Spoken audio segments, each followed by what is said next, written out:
Hello friends, मैं doctor Dwarka. दोस्तों, क्या आप किसी ऐसे व्यक्ति को जानते हैं जो ये दावा करते हैं कि उसके माँ बाप, उसके पेरेंट्स, उसके सबसे अच्छे दोस्त हैं, वो सब कुछ बातें कर लेते हैं, लेकिन अगर माता पिता उसके साथ कोई मजाक करते हैं या उसको चिढ़ाते हैं तो ये सब उसको उचित नहीं लगता, असहज करता है या वो अनकंफर्ट फील करता है। या फिर आप किसी ऐसे व्यक्ति को जानते हैं जो ये दावा करता है कि वो अपने माता पिता की भावनात्मक जरूरतों के समय न केवल आपको छोड़ के चला जाता है बल्कि सब कुछ छोड़ के अपने माता पिता के पास चला जाता है। जनरली माता पिता और बच्चों के बीच इस तरह का रिश्ता बहुत आमतौर पर देखा जा सकता है। जब माता पिता बच्चों के बेहद करीब होते हैं, अपने अनुभव, अपनी भावनाओं को वो व्यक्त करते हैं, सहज महसूस करते हैं, और ये सामान्य है और अच्छी बात है। लेकिन यदि वो माता पिता अपने बच्चों पर सरोगेट पार्टनर के रूप में डिपेंड हो जाते हैं, सरोगेट पार्टनर के रूप में उनसे सारी बातें करने लगते हैं या निर्भर होते हैं, तो ये व्यवहार, ये वार्तालाप एक भावनात्मक अनाचार के रूप में कहलाता है या भावनात्मक व्यभिचार या इमोशनल इंसेस्ट के रूप में माना जाता है। इसे इमोशनल इंसेस्ट कहते हैं। शायद आपने सेक्सुअल इंसेस्ट के बारे में सुना होता है, जो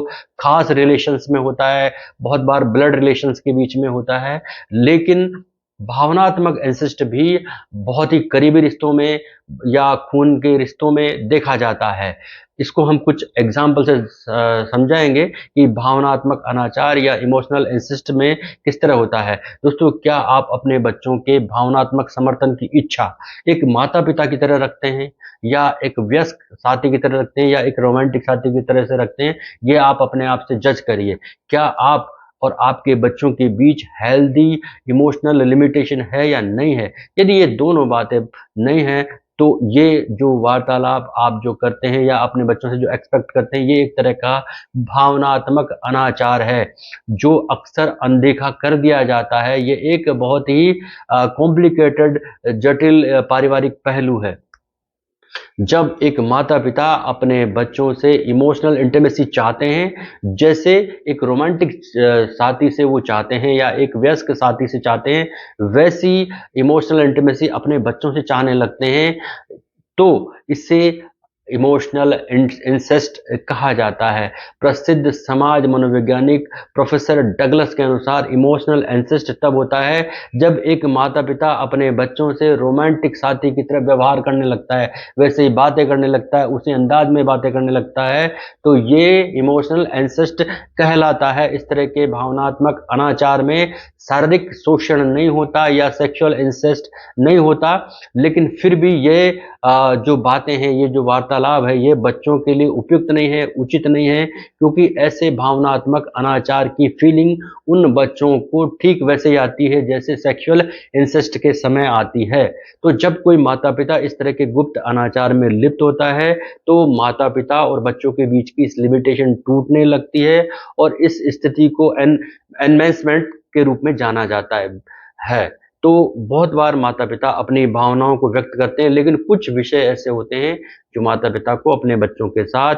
उनकी उम्र के हिसाब से और अपने रिलेशन के हिसाब से नहीं डिस्कस करने चाहिए, नहीं बात करनी चाहिए, क्योंकि वो उससे असहज होते हैं, अनकंफर्ट होते हैं, उन्हें वो बिल्कुल उपयुक्त नहीं लगते, और यही इमोशनल इंसेस्ट कहलाता है। अब इसके और मैं एग्जाम्पल आपको दूंगा।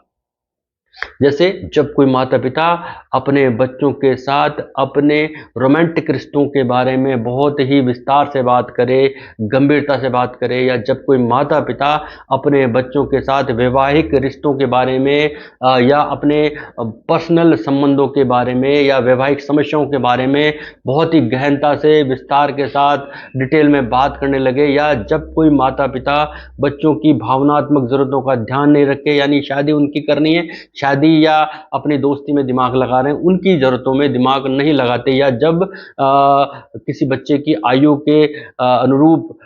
माता पिता उसको कार्य नहीं करने देते, उसकी गतिविधि को रोकने की कोशिश करते हैं, क्योंकि इसलिए कि वो उन बच्चों को अपने साथ रख सके, अपनी बातें उनके साथ शेयर कर सके, सिर्फ इसी वजह के चलते। और जब माता पिता अपने बच्चों की निजता का सम्मान नहीं करे तो भी ये भावनात्मक अनाचार है, वो कभी भी उनके कमरे में उनकी बातों में दखलंदाजी करें तो ये एक तरह का ये जो 5 मैंने एग्जाम्पल दिए ये भावनात्मक अनाचार या इमोशनल इंसिस्ट के अंतर्गत आते हैं। अब ऐसा क्यों होता है, क्यों माँ बाप ऐसे करते हैं, इसकी 4 कारण मैं बताऊंगा। जनरली ये जानबूझकर नहीं करते माता पिता, ये इसके बहुत सारे डरावने और भयावह कारण हो सकते हैं, जैसे अनसुलझे मानसिक संघर्ष। जब माता पिता के दिमाग में कोई अनसुलझे उनके प्रॉब्लम है, डिप्रेशन है या किसी चीज़ का लगातार स्ट्रेस है, तो वो अपने इमोशनल नीड्स या इमोशनल बातें अपने बच्चों के साथ करने लगते हैं और उन्हें इसका अंदाज़ा नहीं होता कि किस हद तक की बातें वो उनसे करने लग गए हैं। ये एक बड़ा कारण है। नंबर 2, अस्वस्थ सीमाएं। जब बात करते करते अपने लिमिटेशन वो खोने लगते हैं और बच्चा पहली बार में उठकर नहीं चला जाता और फिर भी माता पिता जब बातें करते रहते हैं तो ये लिमिटेशन खत्म हो जाती है और ये एक अस्वस्थ लिमिटेशन या अनहेल्दी लिमिटेशन का एक बड़ा कारण है जिसकी वजह से ऐसा करते हैं। तीसरा कारण है शक, यानी जब भावनात्मक अनाचार में लिप्त माता पिता जब भावनात्मक अनाचार में माता पिता लिप्त होते हैं तो उनके लिए ये समस्या हो जाती है कि वो अपनी खास बातें, अपनी भावनात्मक बेहद ज़रूरी बातें वो किसके साथ करें, और उस स्थिति में उन्हें एक विश्वसनीय साथी अपने बच्चे ही नज़र आते हैं और वो अपने बच्चों के साथ ऐसी बातें करने लगते हैं। पर्याप्त समर्थन, बहुत बार जो इस तरह के जो इमोशनल एंसेस्ट वाले माता पिता होते हैं इनको पर्याप्त समर्थन मिलता है, यानी कि बाहर से इनको किसी को नहीं मिलता, बाहर वाले लोग इनको विश्वसनीय नहीं लगते, तो ये सारा कुछ जो अपने इमोशंस होते हैं, जो बहुत ही गहरी बातचीत होती है, ये अपने बच्चों के साथ शेयर करने लगते हैं। तो ये 4 कारण बहुत ही ज़रूरी है, बताए गए हैं मनोवैज्ञानिक रूप से, जिनकी वजह से माता पिता इमोशनल एंसेस्ट करने लगते हैं। इन बातों में वो सब बातें माता पिता कर लेते हैं जो उन्हें बिल्कुल नहीं करनी चाहिए, अपने बच्चों के साथ कतई डिस्कस नहीं करनी चाहिए, वो चाहे वो रोमांटिक रिलेशन की हो, चाहे वो सेक्सुअल रिलेशन की हो, चाहे माता और पिता के एक दूसरे के साथ संबंधों की हो, तो ये सब बातें माता पिता को नहीं करनी चाहिए। तो ये इमोशनल इंसिस्ट में होता है, ये एक तरह का भावनात्मक अनाचार है, एक तरह का भावनात्मक व्यभिचार है जो माता पिता को सोच समझ के करना चाहिए। इसका बच्चों पर बहुत ही बुरा प्रभाव पड़ता है। भावनात्मक अनाचार की वजह से बच्चों के विकास में रुकावट आती है, उनका मानसिक विकास रुक जाता है, वो जो है उनका फिजिकल डेवलपमेंट भी प्रभावित होता है, बच्चों में इनसिक्योरिटी आती है। बच्चे बहुत बार माता पिता के इस जो इमोशनल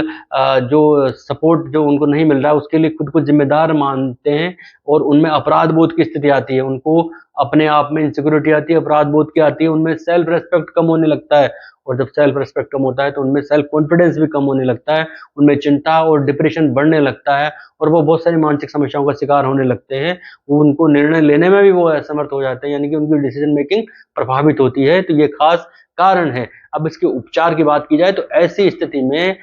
माता पिता को सीबीटी थेरेपी देना बहुत जरूरी हो जाता है, ताकि उनका जो वैचारिक पैटर्न है वो बदला जाए और उनमें जो नकारात्मक जो द्वंद्व की जो कंफ्यूजन की स्थिति बनी हुई है वो सीबीटी थेरेपी के द्वारा दूर की जा सके। इसके अलावा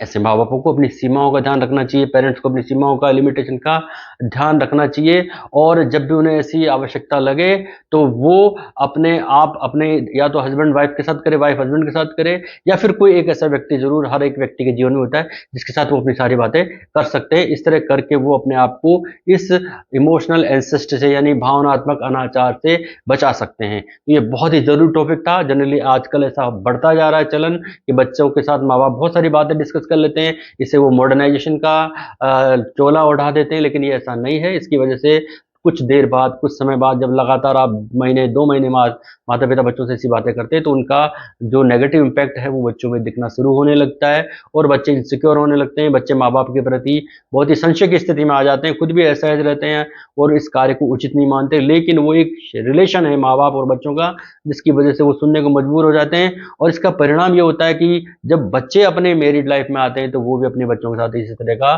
बिहेव करने लगते हैं। तो यदि आप बचना चाहते हैं, आप इस तरह के कृत्य से अपने आप को बचाना चाहते हैं, तो आपको सीबीटी थेरेपी लेनी चाहिए, साइकोलॉजिस्ट से मिलना चाहिए, ताकि आप इस तरह के अनाचार से स्वयं को बचा सकें। बेशक इसमें कोई फिजिकल अब्यूज नहीं होता है, किसी तरह का सेक्सुअल